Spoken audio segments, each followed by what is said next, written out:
BEd online classes में आपका स्वागत है। जैसा कि मैं आपको बीएड फर्स्ट ईयर का paper education policy, school leadership and management पढ़ा रहा था। पिछली कक्षा में हम लोगों ने फोर्थ यूनिट शुरू किया था। फोर्थ यूनिट का सेकंड पॉइंट या फोर्थ यूनिट का जो मेन लीडिंग पॉइंट है एजुकेशन मैनेजमेंट, उसमें जो खास बातें थी उसकी चर्चा हम आपसे पिछली कक्षा में किए थे। उस चर्चा को थोड़ा सा और आगे बताते हैं। आज कुछ महत्वपूर्ण बातें हैं वो मैं आपको बताऊंगा। पिछली कक्षा में अंतिम मैंने बताया था आपको एजुकेशनल मैनेजमेंट या शैक्षिक प्रबंध या प्रबंध की परिभाषाएं, ध्यान दीजिएगा। आज मैं आपको उसकी अवधारणा के बारे में बताऊंगा कि शैक्षिक प्रबंधन जो है उसकी अवधारणा क्या है, कॉन्सेप्ट क्या है।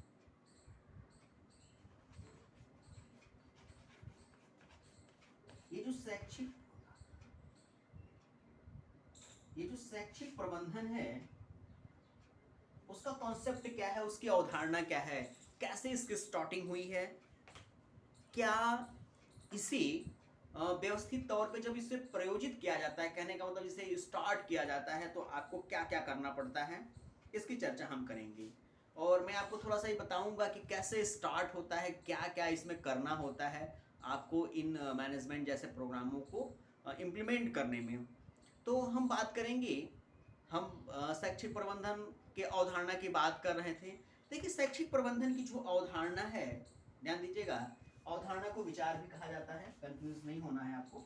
अगर आपसे कोई पूछे कि शैक्षिक प्रबंधन का विचार क्या है तो भी आप यही बातें बताएंगे, और आपसे पूछे कि अवधारणा क्या है, कॉन्सेप्ट क्या है, तो भी आप यही बताएंगे। थोड़ी सी और ये चीज़ें डिफाइन हो सकती हैं, इसकी चर्चा मैं आपसे अगली कक्षा में करूंगा। लेकिन जो महत्वपूर्ण बातें इसके अवधारणा के संबंध में है, जिसके कॉन्सेप्ट, इसके विचार के संबंध में है, वो आज मैं आपको बताऊंगा। देखिए, शैक्षिक प्रबंधन या प्रशासन की हम बात करें तो ये एक अवधारणा है, एक विचार है, एक प्लानिंग है, कोई वस्तु नहीं है। ध्यान दीजिएगा, एक प्लानिंग है, एक विचार है, कॉन्सेप्ट है। यदि हम इसको प्रायोगिक तौर पे बात करें तो शैक्षिक प्रयोजन या शैक्षिक प्रबंधन को, ध्यान दीजिएगा, शैक्षिक प्रयोजन या शैक्षिक प्रबंधन को शुरू करने के लिए कुछ विचार आपको या कुछ अवधारणा को स्वीकार करना पड़ेगा। और इनकी जो महत्वपूर्ण बातें हैं वो एक होती है, सबसे पहले ध्यान दीजिएगा कि जो ये शैक्षिक प्रबंधन है ये एक प्रक्रिया है। इसका अवधारणा की बात कर रहे हैं हम। यह एक प्रक्रिया है, यह एक, ध्यान दीजिएगा, प्रक्रिया है। यह क्या है? यह एक प्रक्रिया है। कहने का तात्पर्य है, हम शैक्षिक प्रबंधन की अवधारणा की बात कर रहे हैं। हम शैक्षिक प्रबंधन पे जरा व्याख्यात तौर पे ध्यान देते हैं तो पता चलता है कि जो इसका अवधारणा है, जो इसका कॉन्सेप्ट, जो इसका विचार है, वो हमें बताता है कि शैक्षिक प्रबंधन जो एक प्रक्रिया है। प्रक्रिया से तात्पर्य है, जैसा कि मैंने आपको बताया था पिछली कक्षा में, कि एक हेडमास्टर के तौर पे, एक प्रिंसिपल के तौर पे आप ये चाहते हैं कि आपके जो बच्चे हैं, 10वीं के बच्चे हैं, 12वीं के बच्चे हैं, वो शासन के क्रमानुसार राज्य स्तर पे, जो राज्य स्तरीय बोर्ड हैं उनमें हमारे विद्यालय का नाम हो, हमारे बच्चों का नाम हो। टॉप 10 स्टेट में जो लिस्ट निकाली जाती है टॉप 10 स्टूडेंटों में, उसमें हमारे विद्यालय के बच्चों का नाम हो। तो इस व्यवस्था को बनाए रखने के लिए, उस नाम को निर्धारित करने के लिए आपको एक प्रक्रिया अपनाना पड़ेगा। इसलिए कहा जाता है कि एजुकेशनल मैनेजमेंट जो है, शैक्षिक प्रबंधन जो है, वो एक प्रक्रिया है। प्रक्रिया से तात्पर्य होता है कि काम है ये। आपको एक विचार बनाना पड़ेगा कि हमारे जो बच्चे हैं विद्यालय के, वो टॉप 10 की लिस्ट में आए। उस टॉप 10 की लिस्ट में आने के लिए आपको एक प्लानिंग करनी पड़ेगी, एक प्रोसेस करना पड़ेगा। उसी प्रोसेस से पता चलता है कि जो ये शैक्षिक प्रबंधन है वो कोई वस्तु नहीं है, वो एक विचार है, एक कॉन्सेप्ट है, एक अवधारणा है।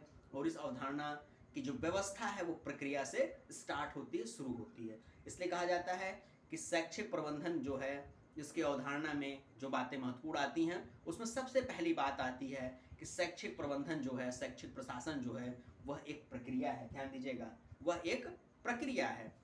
दूसरी महत्वपूर्ण बात आती है कि जब हम किसी प्रक्रिया को निर्धारित कर लेते हैं, जैसा कि मैंने एग्जाम्पल के तौर पे आपको दिया कि आप चाहते हैं, आप एज ए प्रिंसिपल, आप एज ए हेडमास्टर, आप चाहते हैं कि आपके जो विद्यालय हैं वो डिस्ट्रिक्ट लेवल पे, स्टेट लेवल पे टॉप 10 के बच्चों की लिस्ट में आए। तो उस प्रक्रिया को अपनाने के लिए दूसरा महत्वपूर्ण काम करना पड़ता है कि प्रभावी ढंग से लागू करना। यदि आप चाहते हैं तो उसके लिए एक प्रक्रिया बनानी पड़ेगी। वर्ष के प्रारंभ में आपको एक प्लानिंग बनानी पड़ेगी और उसको कार्य रूप में ले आना पड़ेगा, और उस काम को आपको प्रभावी बनाना पड़ेगा। थोड़ा सा उसमें दिमाग लगाना पड़ेगा, आपको चेक करना पड़ेगा कि आपकी क्लास में कितने बच्चे हैं, कितने विशिष्ट प्रतिभाशाली हैं, कितने सामान्य हैं, कितने मंद बुद्धि के बालक हैं, क्या उनका जो सिलेबस है वो सही सीमान समय में ख़त्म हो सकता है, क्या उनको एक्स्ट्रा क्लास की ज़रूरत है, क्या उनको कुछ और शिक्षकों की ज़रूरत है, या कुछ उनको और बेहतर जानकारियों की ज़रूरत है। तो इन तमाम बातों पे जब ध्यान देंगे तो जाहिर सी बात है जो भी काम आप करेंगे वो प्रभावी ढंग से होगा, बेहतर होगा।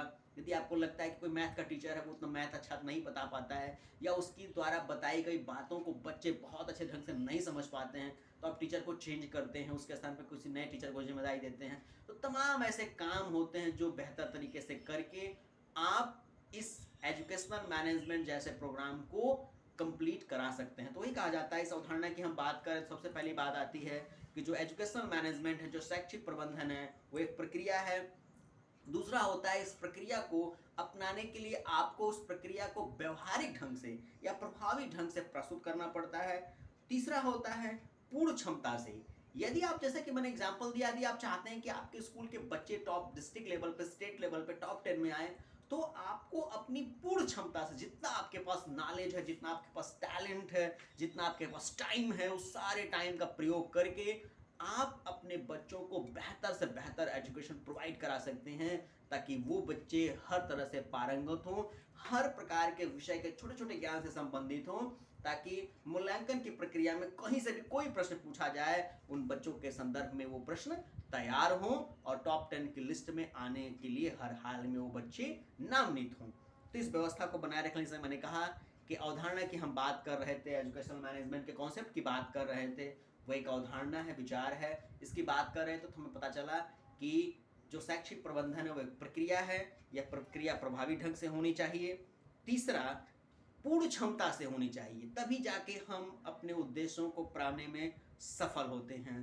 तो हम अवधारणा की बात करें, शैक्षिक प्रबंधन की अवधारणा की बात करें, तो 3 महत्वपूर्ण बातें उसमें शामिल होती हैं। सबसे पहला होता है कि शैक्षिक प्रबंधन जो है एक प्रक्रिया है, दूसरा प्रभावी ढंग से, और तीसरा होता है पूर्ण क्षमता से। जब इन तीनों का समावेश हम करते हैं तो जाहिर सी बात है शैक्षिक उद्देश्यों के लाभ या उसकी प्राप्ति हमारी सुनिश्चित होती है। अब थोड़ी सी बातें और हम लोग कर लेते हैं शैक्षिक प्रबंधन की विशेषताओं के बारे में। कि शैक्षिक प्रबंधन की विशेषताएं क्या हैं, ध्यान दीजिएगा, शैक्षिक प्रबंधन की विशेषताएं क्या हैं।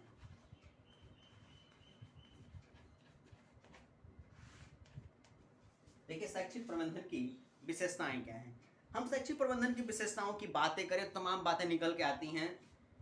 सबसे पहली बात जो निकल के आती है वो आती है कि प्रबंधन एक उद्देश्यपूर्ण प्रक्रिया है। कि शैक्षिक प्रबंधन जो है या प्रबंधन जो है वह एक उद्देश्यपूर्ण प्रक्रिया है। हम एक उद्देश्य बनाते हैं अपने लक्ष्यों की प्राप्ति हेतु। जैसे हमने आपको एग्जाम्पल तौर पे दिया, हमें चाहते हैं कि हमारे जो स्कूल के बच्चे हैं वो डिस्ट्रिक्ट लेवल पे, स्टेट लेवल पे टॉप 10 में आए।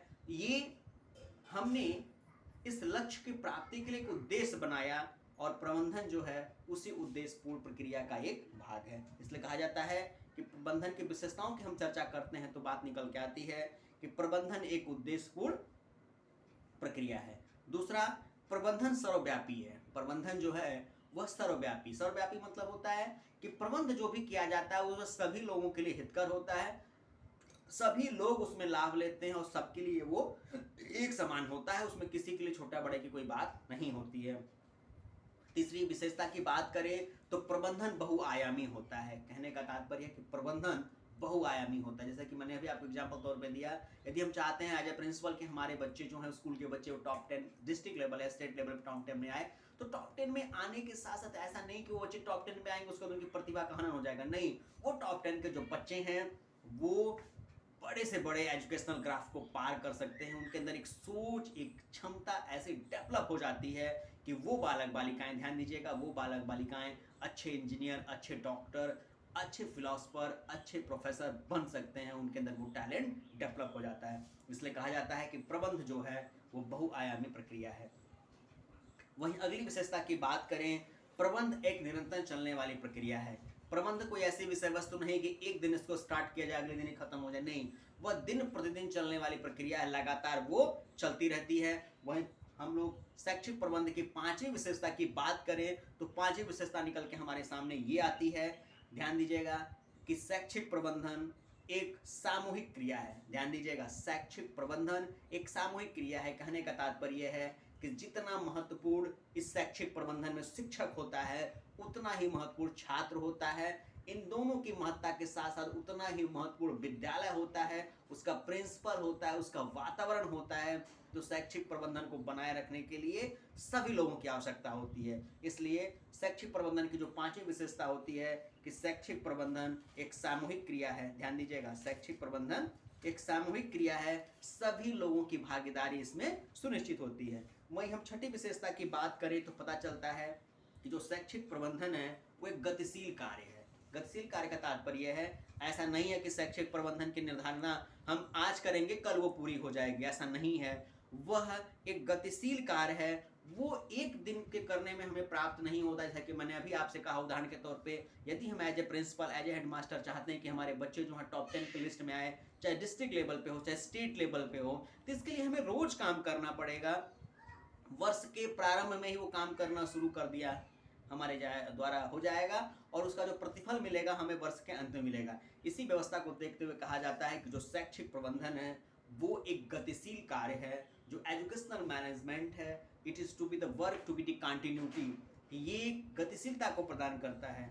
वहीं हम शैक्षिक प्रबंधन की अगली बात करें तो शैक्षिक प्रबंधन एक अमूर्त शक्ति है। अमूर्त और मूर्त से तात्पर्य होता है, शैक्षिक व्यवस्थाओं में हम बात करें तो मूर्त से तात्पर्य होता है जो हमें दिखाई दे, अमूर्त से तात्पर्य है जो हमें दिखाई न दे।